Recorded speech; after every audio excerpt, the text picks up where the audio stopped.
자, 안녕하세요. 하창봉입니다. 최근에 제가 삼성이나 하이닉스 이야기를 좀 자주 하죠.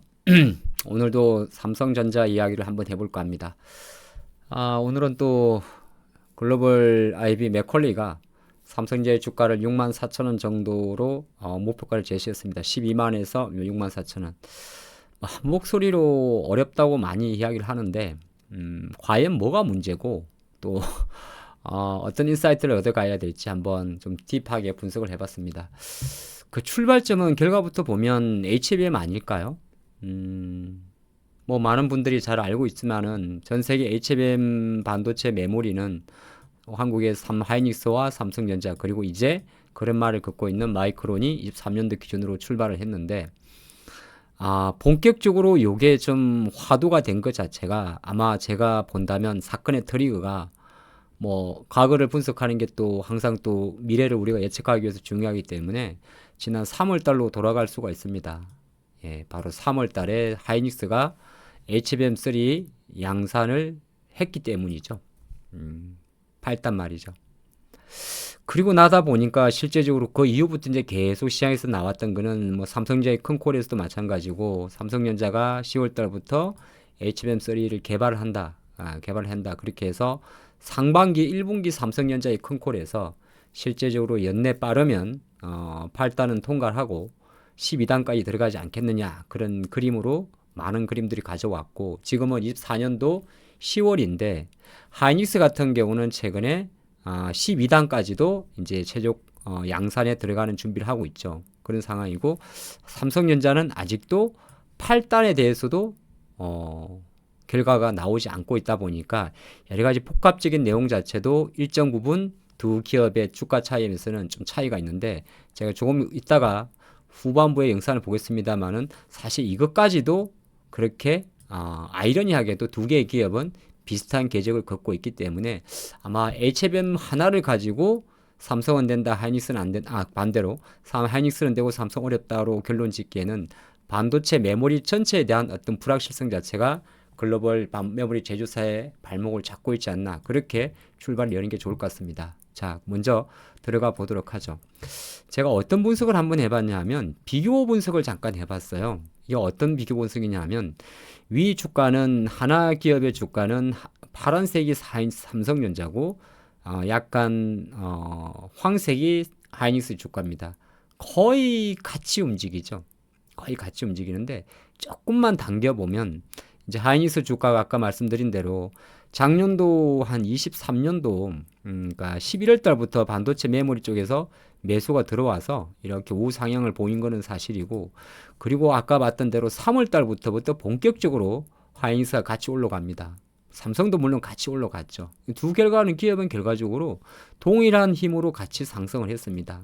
하이닉스가 본격적으로 8단을 HBM3를 엔비디아에 납품하는 그 시점부터 말이죠. 그러면서 실제적으로 5월달 삼성전자의 큰 콜에서 다시 한번 삼성전자도 뭐 빠르면 8월달, 또 늦어도 9월달, 10월달 하반기에는 들어간다. 그 기대감이 왔었는데 결과론적으로 놓고 보면 이 데이터에서도 두 개의 기업은 주가가 비슷하게 움직입니다. 누가 낫다 안 낫다가 아니죠. 어찌 보면 실제적으로 HBM 놓고 봤을 때 하이닉스 우위에 있다 하더라도 주가는 하이닉스가 삼성전자보다 더 빨리 빠졌습니다. 물론 최근에 잠깐 마이크론 이슈에 올랐을 뿐이죠 말이죠. 그럼 이렇게 놓고 보면 결과적으로 HBM3를 삼성이나 하이닉스가 누가 먼저 납품을 하고 삼성전자는 퀄 테스트를 통과 안 하고 그게 이슈가 아닐 수도 있습니다. 물론 그것도 아주 두 기업만 놓고 봤을 때는 중요하겠지만 말이죠. 그러면 여기서 제가 이렇게 한번 바꿔봤습니다. 삼성을 빼고 마이크론과 하이닉스를 한번 비교를 해보면 똑같이 움직입니다. 똑같이 어떤 문제 미국 주식의 특징이 있기 때문에 마이크론의 주가가 삼성 하이닉스보다 조금 더 오를 수는 있습니다. 미국에 상장되어 있는 베너핏이 있기 때문에. 근데 거의 삼성전자와 비교했던 거에 비해서 하이닉스는 마이크론과는 거의 똑같은 색으로 움직입니다. 여기서 화면에서 초록색은 마이크론, 황색은 삼성전자입니다. 그러면 최근에 마이크론 실적 발표하면서 잠깐 반등을 하고 메모리 괜찮고 데이터 센터 괜찮으며 AI 수요 견고하다. 그 내용을 똑같이 움직인다는 거죠. 근데 결과론적으로는 주가도 마이크론 주가도 또 빠진다는 것은 지금 시장 일각에서는 여러 가지를 좀 분석할 수가 있는데 다른 한편으로는 좀 복합적인 분석으로 들어갈 수가 있습니다. 한번 다시 보도록 하죠.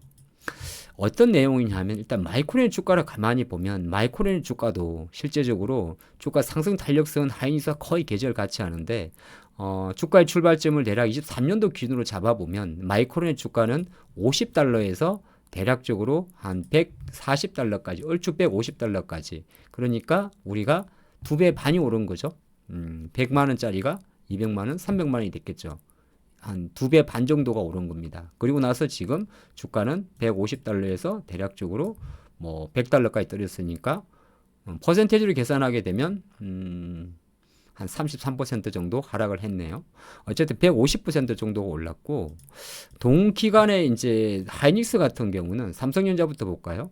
삼성전자 같은 경우는 주가를 좀 분석을 해보면 당시 이제 대략적으로 한 5만 5천 원 정도로 추정이 되는데 그렇죠. 연초 5만 5천 원이니까 5만 5천 원에서 대략 한 8만 5천 원까지 3만 원 정도가 올랐죠.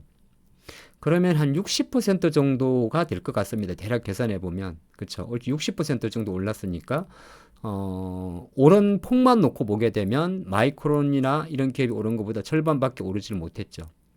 또 하나 조금 더 보겠습니다. 그리고 이제 하이닉스 같은 경우는 동일한 기간에 얼마 정도가 상승을 했느냐? 하이닉스 같은 경우는 더 많이 올라갔어요. 한 대략적으로 한 8만 원대 정도로 추정이 되는데 주가가 바닥을 형성할 때가 8만 원 정도 그냥 여유 있게 잡죠. 9만 원 잡죠. 예, 9만 원 잡아도 대략적으로 마이크론과 거의 동일한 상승률. 그러니까 18만 원에서 9만 원을 더하면 대략 27만 원 정도가 되겠죠. 얼추 마이크론과 똑같이 움직였습니다. 그리고 주가는 대략 20만 원 중반에서 하락한 폭을 보게 되면 대략 20만 원, 한 23만 원 정도 돼서 여기도 한 30% 정도가 빠진 그러면 한 7만 원 정도가 빠졌죠. 7만 원 정도가 빠진. 그래서 하이닉스가 대략적으로 최근엔 주가 좀 내렸습니다만은 18만 원 정도가 어찌 보면 하이닉스의 18만 원 정도가 어찌 보면 마이크론의 100달러와 비슷합니다. 그럼 결과적으로 하이닉스와 마이크론은 똑같은 그림으로 가고 있고 오른 것도 한 150, 200% 정도 올랐고 내려오는 것도 한 33%, 50% 조정을 보였습니다. 다만 삼성전자는 오른 거는 걔네들의 절반. 네, 걔네들의 절반. 내려온 거는 똑같이. 그러면 이제 뭘 의미할까요? 자, 여기서 다시 결론 돌아오겠습니다. 뭐 여러분들 이 영상을 보시는 분들이 반도체는 잘 아시기 때문에 제가 부연 설명을 많이는 안 할 건데 실제적으로 HMM만 놓고 보면 압도적 1위는 하이닉스입니다. 지금도 1위고 당분간도 1위고 마이크론은 이제 아직도 이게 23년도 매출 기준인데 HBM 시장 점유율은 한 자리밖에 되질 않습니다.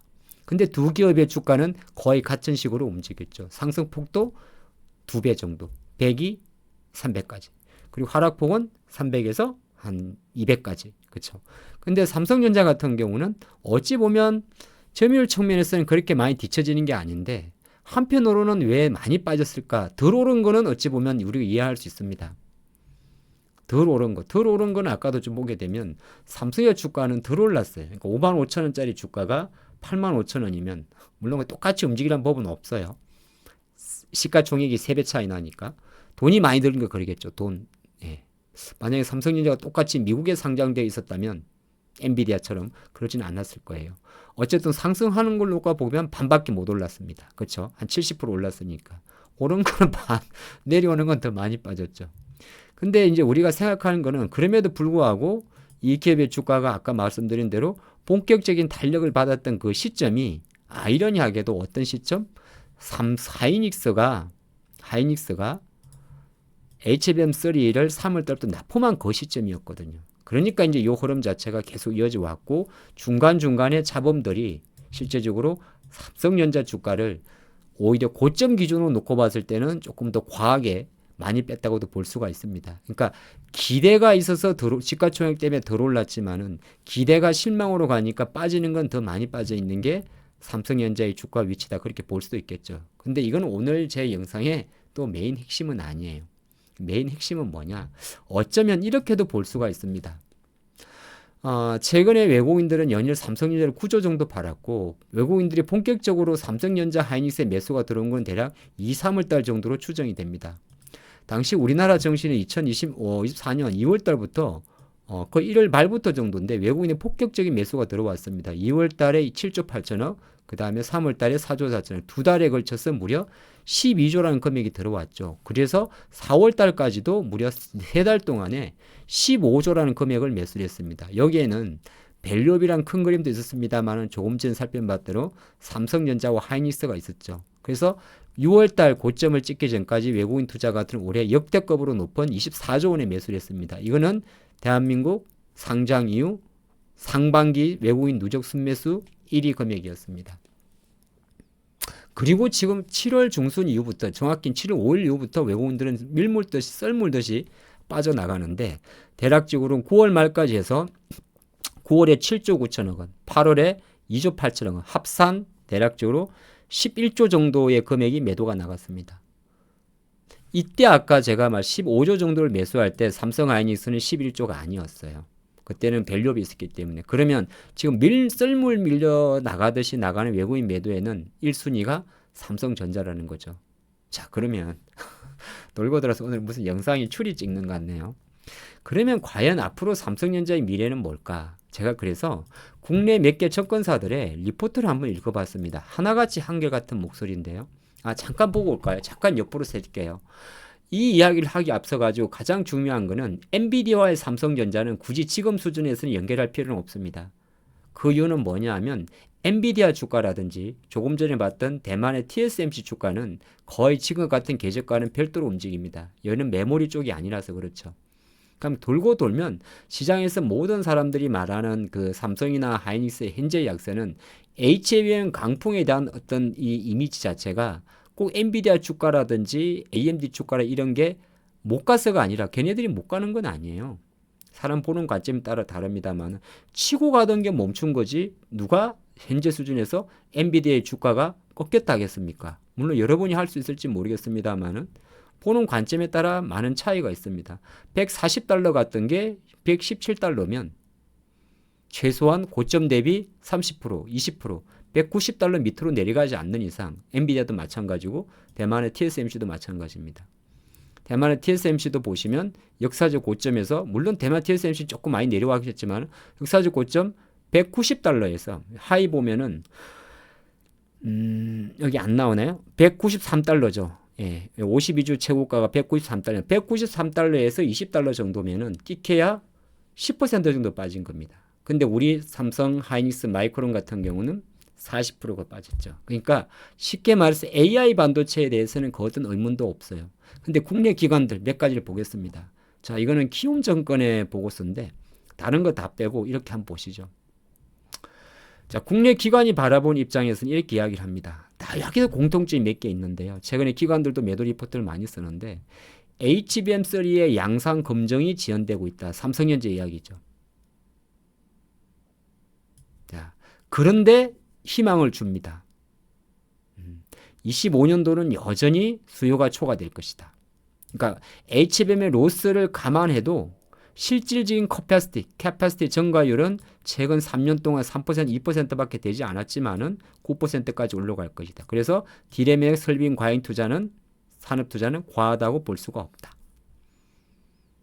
근데 여기에 보면 밑에 약간의 여전히 아직도 검증되지 않은 희망회로를 날리는 것이 지금 현재 국내 증권사들의 문제라면 문제입니다. 또 희망회로를 날립니다. 삼성전자가 4분기 정도에 8단 HBM3를 납품하지 않을까. 그리고 1분기 정도에는 12단까지 받지 않을까. 이건 아무도 모르는 거잖아요. 이게 어떻게 보게 되면 국내 증권사들도 매수 의견을 유지하지만은 실제적으로 아직도 아무도 알 수 없는 그 불확실성에 몸을 던지는 리포트가 되는 겁니다.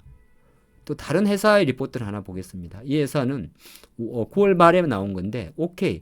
반도체 메모리가 피크아웃에 온 거는 오케이 인정한다. 하지만 주가 조정 이후 반등 시도한다. 자, 보시면 메모리 사이클 이후에 반도체 업종이 하락세다. 다만 또 1분기를 이야기합니다. 그리고 25년에는 HBM과 디램의 공급 과잉 가능성은 낮다고 이야기합니다. 여기도 초과 수요.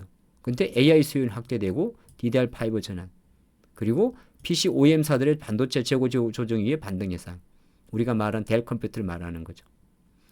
근데 쭉쭉쭉쭉쭉쭉 읽어보면 인정을 하는 부분입니다. 실제적으로 현재 주가 기준에서 삼성의 실적이나 하이닉스 실적에 영향을 미칠 수 있는 3분기, 4분기 정도에서는 DDR4 뭐 16GB 같은 경우도 가격이 전월 대비해서 내려갔다.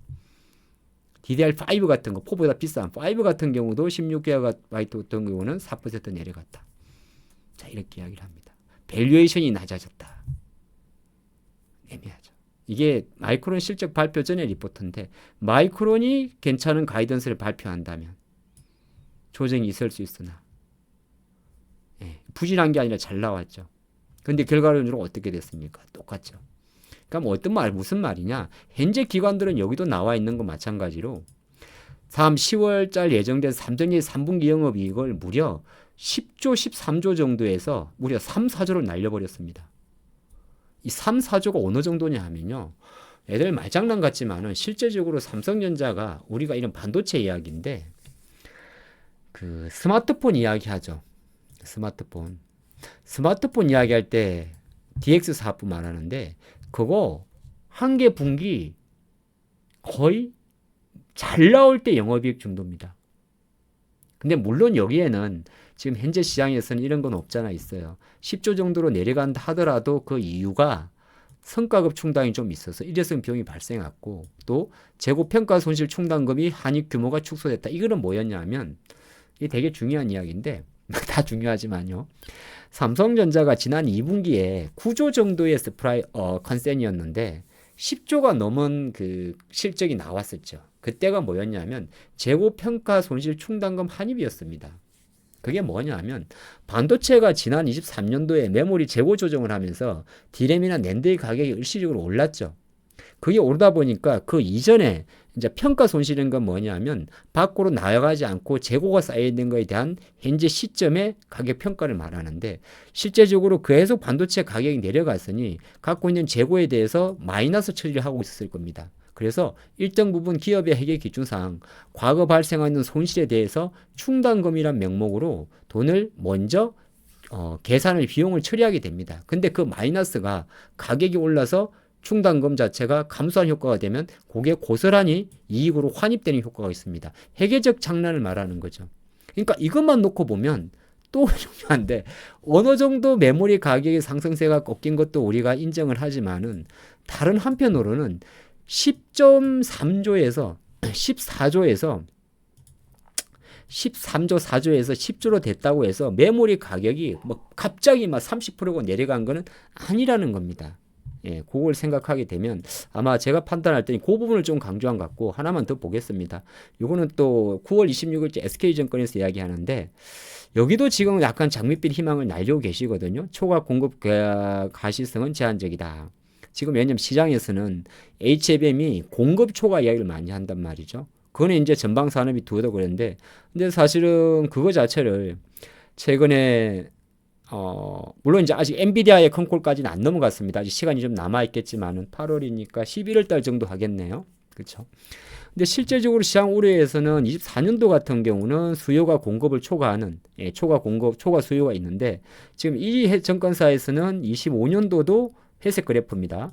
수요가 공급을 초과하는, 즉 쉽게 말해서 공급이 초과가 많은 공급 초과가 아니라 수요가 여전히 많은 것을 전망을 하고 있고 또 한편으로는 초과율 자체도 조금 올라간다고 합니다.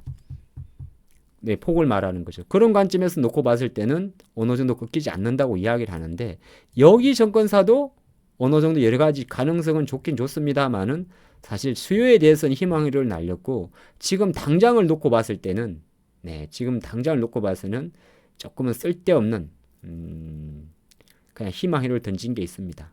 예, 그렇게 보겠습니다. 이 영상이 너무 길어져서 더 이상 말씀드리긴 그럴 수 없을 것 같고 다만 중요한 것은 이 증권사들의 전략처럼 수요에 대해서는 앞으로 뭐 25년도도 거의 증가하지 않을까 이야기를 하고 있습니다. 그런 게 좀 많고 이제 이 첫 번째 페이지에서 봤던 반도체 메모리 내에서의 기여도를 놓고 봤을 때는 뭐 하반기에 삼성전자가 또는 내년 1분기에 본격적인 HBM 납품이 없다면, 물론 있을 수도 있고 없을 수도 있는데 없다면 여전히 2.25의 구도는 깨질 것지가 않습니다. 그래서 시장은 향후에 주가가 만약에 상승을 한다면 충분히 삼성전자보다는 하이닉스의 주가 상승 탄력성이 조금 더 좋을 수가 있습니다. HBM에 대한 이슈로 출발했던 게 지금의 흐름이기 때문에. 다만 글로벌 시장 기준을 놓고 봤을 때는 마이크론이나 하이닉스나 삼성전자가 똑같은 길을 갖고 있습니다. 반도체나 삼성전자를 보실 때는 앞으로도 마찬가지인데 우리가 12구에서 몰려오는 엔비디아의 주가가 올랐습니다. 이런 내용보다는 어떻게 보게 되면 지금부터는 또 앞으로부터는 이제는 엔비디아의 주가가 올랐습니다는 이야기보다도 마이크론의 주가가 올랐습니다. 반도체 메모리 스팟 가격이 올랐습니다. 다시 원점으로 들어가서 하이닉스가 12단 HBM을 엔비디아에 납품한답니다. 삼성전자가 드디어 8단을 납품하게 되었습니다. 그런 내용 또는 마이크론 테크놀로지가 앞으로 HBM3의 양산이 본격화되면서 점유율이 올라갑니다. 그런 내용 자체가 이 기업의 주가를 좀 당겨줄 수 있지 않나 그렇게 봅니다. 그리고 또 한편으로 지금 삼성전자의 약세가 한편으로는 아쉽게도 대한민국의 정시에 글로벌 디커플링을 만들 수밖에 없는 것은 조금 전에 보였다시피 우리나라의 시가총액 구조 자체가 한국의 1위, 2위가 여전히 삼성과 하이닉스의 부동의 자리를 차지하고 있을 거고 이 부동의 자리의 구도는 쉽게 깨지진 않는데 2위 자리는 언제든지 깨질 수는 있습니다.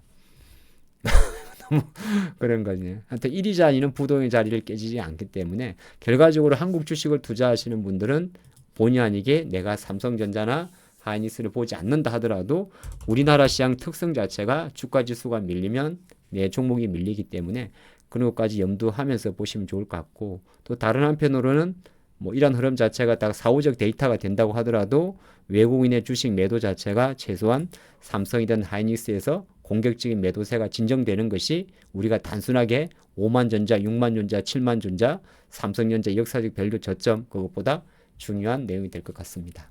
조금 길었던 영상이지만은 여러분들이 한번 쭉 읽어보시면서 주가는 다양한 방식으로 분석할 수가 있으니까 또 다음에는 좋은 인사이트로 함께 하도록 하겠습니다. 화이팅입니다.